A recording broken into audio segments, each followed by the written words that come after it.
You can be smart and still do stupid things. And this one is the one that keeps me up at night. Not because of what it cost, but because of what it takes away. I want you to think about someone you love, a parent, a spouse, someone sharp and capable and completely in control of their life. Now, imagine that person has a small stroke, nothing catastrophic, they recover, but for a window of time, a doctor signs a piece of paper saying they are temporarily incapacitated. If the right documents aren't in place, that piece of paper could be all it takes. A court can appoint what's called a public guardian, a stranger, someone who has never met your family member, someone who has no idea what they value or how they want to live. Hand that person legal control over their finances, their health care, and their home. And once that happens, getting control back is expensive, slow, and not guaranteed. There was a movie a few years back called I Care a Lot. If you haven't seen it, it's about exactly this scenario. And I'll tell you, every real estate attorney I know that watched that movie, they said the same thing. It's not fiction, it's what happens. This is living probate, and it's entirely preventable with the right documents, the right structure, and the right team. Hey, this is video 8, the last in our series on the 6 good ways people accidentally wreck their kids' inheritance.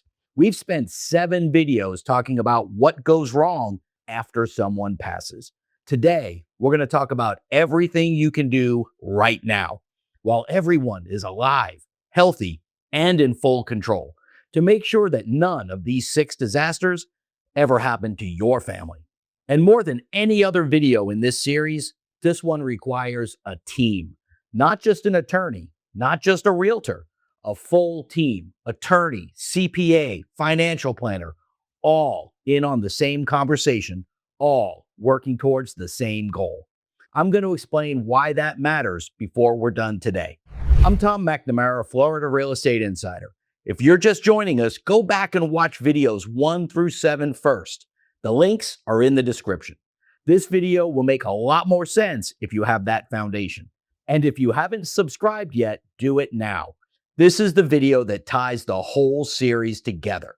As always, I am not your attorney, and this is not legal advice. Everything I tell you today is the beginning of your education. A qualified real estate attorney licensed in your state is the end of it. We good? All right, let's go. Let's start with the tools, because there are really 2 conversations happening here. What happens to your property when you pass, and what happens to you and your property if you become incapacitated while you're still alive. Most people only think about the first one. The second one is arguably more important. We're going to cover both. First, the property transfer tools. We've talked about the Ladybird deed throughout the series, but I want to bring it all together here because a lot of viewers have been asking the same question. When is a Ladybird deed enough? And when do I actually need a trust? The honest answer is it depends on your situation. And the only way to know for sure is to sit down with an attorney who understands the full picture. But here's a general framework that my friend Joe Siegel, Florida real estate attorney, someone I've worked with for over a decade, walks his clients through. I did this for a lady just the other day. She says, "Hey, you do wills and trusts, right?" I go, "Sure." She says, "Well, I need one of those trust things." I go, "What have you got?" She goes, "I've got my house and I want this person to get it when I die. That's it. That's all I want." I said, "Okay, let's do it this way. We'll deed it from you to you for your life. During your life, you can do anything you want to with the house. Mm-hmm. You can lease it, sell it, mortgage it, whatever you want to do with it, all to your heart's content. But when you die, it automatically goes to the other person." And she said, "I don't need a will to do that." I said, "No." She said, "I don't need a trust to do that." I said, "No, we just do it with the deed." Right. I said, "Plus, she is going to get that step up in basis. She's going, so you bought it at, let's say $60,000. It's worth $250 now. Maybe it's $350 when she gets it, when you die. Now she's going to only have the capital gain of nothing, because if she sells it the very next day and it was worth $360 on the day you died, and she sells it the next day for $360, she has no capital gains tax at all. So in the blink of an eye, when she dies, it's over. The stuff's gone. Everything's gone. That is the simplest end of the spectrum. One property, one heir, low risk. A Ladybird deed gets the job done cleanly, inexpensively, and without a court anywhere near it. The property transfers on death. The stepped up basis is preserved. The tax bill is zero, and probate never happens. Not everyone is at that end of the spectrum. If you got one rental property, then that level of asset protection risk steps up a little bit. Multiple rental properties steps up. You're a professional, a doctor, you've got patents that are utility patents on things that can injure people. I start going, okay, you're at the top. We're going to start looking at really other things. That's the framework. The more you have, the more people depend on what happens to it, and the more risk your activities carry, the more structure you need around it. A Ladybird deed is a tool. A trust is a whole system. And for some people, you need the system. Here's what a trust gives you that a Ladybird deed doesn't. A trust can hold multiple properties, multiple assets, bank accounts, investments, all in one structure. It can have detailed instructions about what happens to each asset and in what order. It can provide for a spouse, then children, then grandchildren, in exactly the sequence you choose. It can include spendthrift provisions that protect a beneficiary from their own bad decisions or from a creditor, a bad marriage, or a lawsuit. And it can do all of this without ever seeing the inside of a courtroom. A Ladybird deed does one thing brilliantly. It transfers one property to one or more beneficiaries without probate, while preserving your control and their tax benefit. If that's all you need, it is perfect. If your situation is more complex, you need to talk to an attorney about whether a trust is the right next step. And either way, your CPA needs to be in on that conversation, because the tax implications of how you structure ownership, how you transfer assets, and how your beneficiaries eventually sell those assets are significant. The attorney builds the legal structure. The CPA makes sure it doesn't accidentally create a tax problem on the other end. Those two need to be talking directly to each other, not through you. Now, let's talk about the second conversation, the one that most people avoid entirely. What happens if you don't die, but you can't make decisions for yourself? This is what Joe calls living probate.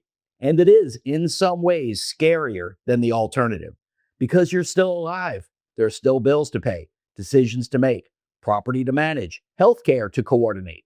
And if the right documents aren't in place, a court steps in and makes those decisions for you. Here's what you need. And I want you to hear this directly from Joe, because he walks through this with clients every day.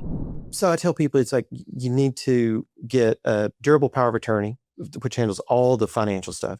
You need a healthcare surrogate, also known as a healthcare power of attorney, to allow that person to deal with everything healthcare related for your body. You need a living will that tells the doctors how far to go to keep you alive, depending on where you are in your end stage conditions as far as dying. You need a HIPAA release, because the hospitals, the doctors all need to be able to release information to, maybe you want other people to also be able to hear your information, but they're not your healthcare surrogate. Right. A pre-need guardianship, where you name the person or persons who's going to be in charge of your body and your property. Because what happens is, if you are ever declared incompetent, if a doctor ever says, yeah, they're incompetent, all that stuff that we put in place, all that paperwork stops, and it's stayed. And until the judge can pull it up and look at it and go, okay, these people are all still good, so I'm going to let it keep going. But the judge may say, well, I'm not sure, or maybe those people are gone, so you also name a pre-need guardian. Otherwise, the court just goes, okay, well, you've not named a guardian. We don't really have anybody alive around you who we know. You have no attorney. In fact, under your power of attorney, you have no healthcare surrogate. So I'm going to go to the rolls, and they have a list of public guardians, and they will pull their name. Someone who has no idea who you are. Mm-hmm. They don't know what you like, what you do. They're going to just put you in a nursing home. They're going to sell everything you've got and move on. 5 documents. That's the full stack. Let me break them down quickly so you understand what each one does. The durable power of attorney. This is the person you designate to handle your financial affairs if you can't. Pay your bills, manage your accounts, deal with your property. Without this, nobody can touch your finances legally, even your spouse in certain situations. The healthcare surrogate, also called a healthcare power of attorney. This is the person who makes medical decisions for you if you can't make them yourself. Who talks to the doctors? Who decides on treatment? This is not the same person as your financial power of attorney, and in many cases, it shouldn't be. The living will. This tells doctors how far you want them to go to keep you alive, depending on your condition. It takes that impossible decision out of your family's hands at the worst possible moment. The HIPAA release. This allows specific people to receive your medical information. Your healthcare surrogate can make decisions, but other people you trust may need to be kept informed. This document makes that possible. The pre-need guardianship. And this is the one most people have never heard of. This is where you name in advance the person you want a court to appoint as your guardian if you're ever declared legally incompetent. Because here's what happens if you don't. Because what happens is if you are ever declared incompetent, if a doctor ever says, yeah, they're incompetent, all that stuff that we put in place, all that paperwork stops and it's stayed. And until the judge can pull it up and look at it and go, okay, these people are all still good, so I'm going to let it keep going. But the judge may say, well, I'm not sure, or maybe those people are gone. So you also name a pre-need guardian. Otherwise, the court just goes, okay, well, you've not named a guardian. We don't really have anybody alive around you who we know. You have no attorney. In fact, under your power of attorney, you have no healthcare surrogate. So I'm going to go to the rolls, and they have a list of public guardians, and they will pull their name. Someone who has no idea who you are. Mm-hmm. They don't know what you like, what you do. They're going to just put you in a nursing home. They're going to sell everything you've got and move on. That is not hypothetical. That is a documented, real process that happens to real families. And it happens because nobody got around to signing 5 documents that a good estate planning attorney can prepare in a single afternoon. Your financial planner needs to be a part of this conversation too. Because the way your assets are structured, which accounts have beneficiary designations and which don't, what is in a trust versus what is in your personal name, determines whether all this planning actually works the way you intend. A power of attorney doesn't help if the account is supposed to control has a conflicting beneficiary designation. The financial planner catches those gaps, but only if they know what the attorney is building. Here's the thing about everything we've covered in this series. None of it is complicated. None of it is particularly expensive relative to the cost of doing nothing. A Ladybird deed cost a few $100s. A basic trust cost a few thousand. The full living probate document stack, the power of attorney, healthcare surrogate, living will, HIPAA release, pre-need guardianship can often be done in a single attorney meeting. What makes it expensive is the waiting. Waiting until someone passes. Waiting until someone loses capacity, waiting until the title is clouded or a reverse mortgage clock is running or siblings are already arguing. At that point, you're not planning, you're reacting. And reacting in the real estate and real estate planning world is always more expensive than acting. Here's what a meeting with the right team looks like. You sit down or you get on a call with 3 people, the real estate attorney, your CPA, your financial planner. You tell them what you have, who you want to get it, and what you're worried about. They talk to each other directly, and together they build a plan that covers the legal structure, the tax implications, and the financial picture all at the same time. That meeting might take 2 hours. It might cost you a few $100s in professional time, and it might save your family tens of thousands of dollars, months of court time, and relationships that would otherwise not survive the process. I've watched families spend 2 years and $200,000 untangling a mess that a 2-hour meeting would have prevented. Every single time, without exception. Well, and that's the thing. And I want so many people, they're like, no, you tell me and then I'll tell the CPA and then I'll talk to the realtor. That's the game of telephone.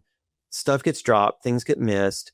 And if I can talk directly to, and also the mortgage, well, if we can talk to the underwriter, it's great. But at least the loan originator. I think I've talked to one underwriter in my whole life. If we can at least get to the loan originator, and we speak their language, they speak our language. We can understand what ultimately the goal is. We can usually figure out a way that we can get there. Here's the homework to close out this series. 1, if you own property in Florida and you don't have a Ladybird deed or trust in place, make an appointment with a Florida real estate attorney this week, not next month, this week. Bring the deed, bring the mortgage statement if there is one. Let them tell you what structure makes sense for your situation. 2, if you don't have the full living probate document stack, durable power of attorney, healthcare surrogate, living will, HIPAA release, and pre-need guardianship, make that same appointment and add it to the agenda. These documents take 1 meeting to produce. The peace of mind they create lasts the rest of your life. 3, when you make that appointment, tell your attorney you want your CPA and your financial planner involved in the conversation. Give them permission to talk to each other directly. Get all 3 of them working from the same information at the same time. That is the difference between a plan that works and a plan that looked good on paper but fell apart in practice. And 4, if you're in Florida and you want to know what your property is worth right now so you have accurate numbers going into that team conversation, reach out. The link's in the description. Knowing what the asset is worth is the foundation of every other decision. Let's start there. We started this series talking about the greatest intergenerational wealth transfer in human history. $84 trillion moving from one generation to the next. And we've spent 7 videos talking about all the ways that transfer goes wrong. But here's what I want you to take away from all of it. The families that get this right are not luckier than you. They're not wealthier than you. They're not smarter than you. They just made one decision that most people keep putting off. They sat down with the right people, had uncomfortable conversations, signed the right documents, and built a structure around everything they worked their whole lives to build. That's it. That is the whole secret. Your parents worked hard for what they have. You've worked hard for what you have. Don't let a $35 form, a missed deadline, a handwritten note in the margin of a will, or a conversation nobody wanted to have turn a lifetime of work into a cautionary tale. This has been the Florida Real Estate Insider. I'm still Tom McNamara. I'll see you in the next one.